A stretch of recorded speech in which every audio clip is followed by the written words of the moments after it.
Saludos, mi nombre es Ulises Rodríguez, estudiante de la Universidad Fermín Toro, Venezuela, del quinto año de Derecho Lapso 2020B, bajo la modalidad SAIA. En esta oportunidad vamos a conversar un poco referente a lo que es la persona física en el derecho internacional privado. Ahora bien, recordemos que la persona física, en términos generales, es todo miembro de la especie humana susceptible de adquirir derechos y contraer obligaciones, que cuentan además con ciertos atributos tales como nombre, domicilio, patrimonio, lo que es la capacidad, el estado civil y la nacionalidad, lo que nos lleva a conocer lo que es el estatuto personal, lo cual no es más que la figura reconocida en el derecho internacional que se refiere a la aplicación a las personas físicas y jurídicas de un sistema jurídico que corresponda a su país de origen. En Venezuela, en el derecho internacional privado, la personalidad jurídica se determina por la ley personal domiciliaria de cada individuo y por lo tanto esa personalidad surge con el nacimiento siempre que el niño o niña nazcan vivos. Aunque adicionalmente se tome en cuenta a la persona que está por nacer, llamado nacitoro, pues ya se encuentra concebido, llamado conceptus, e inclusive se toma en cuenta también a la persona desde antes de ser concebida, llamada conceptor. Y pues estas situaciones están claramente establecidas en nuestro Código Civil. Por mencionar algunos, en algunos artículos tenemos el artículo 17 y el artículo 1443. Ahora bien, tenemos que hacer referencia a lo que es el estado y la capacidad de las personas. Y es que ambos conceptos están vinculados, pues uno depende del otro, donde el estado está constituido por hechos como el nacimiento, la edad, la emancipación, la interdicción, el matrimonio, el divorcio, la filiación, la patria potestad, entre otros, y la capacidad supone actitudes físicas o legales tendientes al ejercicio de derechos de los individuos en relación con una situación determinada dentro del ámbito familiar o dentro de la sociedad, siendo la capacidad necesaria para entrar en un estado cualquiera. También es necesario recordar que existe la capacidad de derecho, la cual es la capacidad o aptitud para ser titular de un derecho, y la capacidad de hecho, la cual pues es la capacidad de ejercer por sí mismo derecho, y en caso de ausencia de estas últimas nos llevan a lo que son las incapacidades de hecho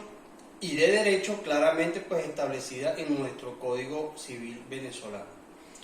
Por su parte tenemos que así como la personalidad nace, pues también se extingue o muere,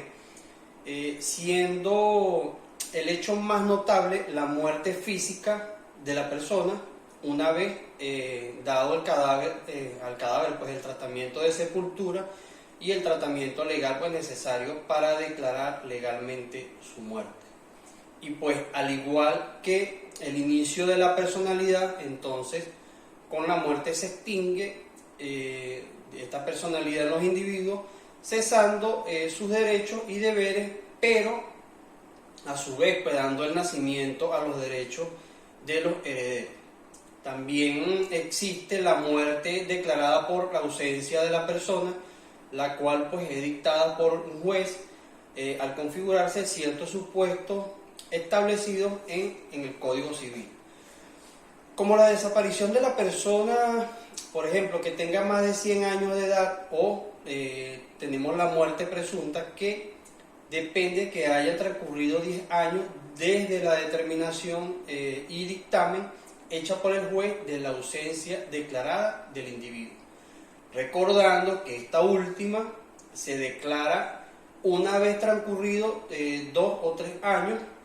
de la declaratoria de ausencia presunta, la cual pues está claramente establecida en el artículo 418 de nuestro Código Civil.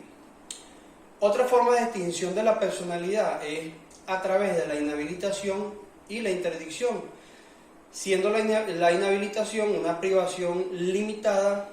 de la capacidad negocial en razón de un defecto intelectual que no sea tan grave como para originar lo que es la llamada interdicción, siendo sus efectos pues en cuanto a la capacidad la pérdida de la misma de forma relativa o gradual, pues depende del caso presentado y cuya decisión pues depende del análisis que realice el juez. Por su parte, lo que es la interdicción es la privación pues, de la capacidad negocial en razón de un estado habitual de defecto intelectual grave o de una condena penal cuya consecuencia inmediata es la incapacidad negocial plena, general y uniforme. Ahora bien, vale la pena abordar algunas reglas o doctrinas muy conocidas en el derecho internacional privado, tales como la regla Semper-Mayor, la cual establece que el menor que adquirió la mayoría de edad, según la ley de nacionalidad pues, bajo la cual se regía en ese momento, no pierde su mayoría de edad aunque adquiera una nueva nacionalidad. Tenemos, por ejemplo, la doctrina de interés nacional o la lex in favore negoti, donde la ley de derecho internacional privado prevé que la persona que es incapaz, de acuerdo con el derecho de su domicilio, actúa válidamente si es considerada capaz por el derecho que rija el contenido del acto, lo cual es visto como una excepción especial en materia de leyes personales, en este caso la excepción de las leyes del domicilio conocido como lex in favore negoti, porque finalmente lo que procura es la validez de dichas actuaciones a partir del análisis de lo que es la capacidad de la persona física como tal. Y finalmente, pero no menos importante, tenemos el principio de la no discriminación e igualdad ante la ley, siendo pues que la discriminación es toda distinción, exclusión o restricción que basada en el origen étnico o nacional, de lo que es basada en el sexo, la edad, la discapacidad, condición social o económica, condición de salud, embarazo, religión, preferencias sexuales, identidad de género o estado civil o cualquier otra que no tiene otro objetivo sino el de impedir o anular o menoscabar el ejercicio, el goce o disfrute de los derechos y la igualdad real de oportunidades de todas las personas.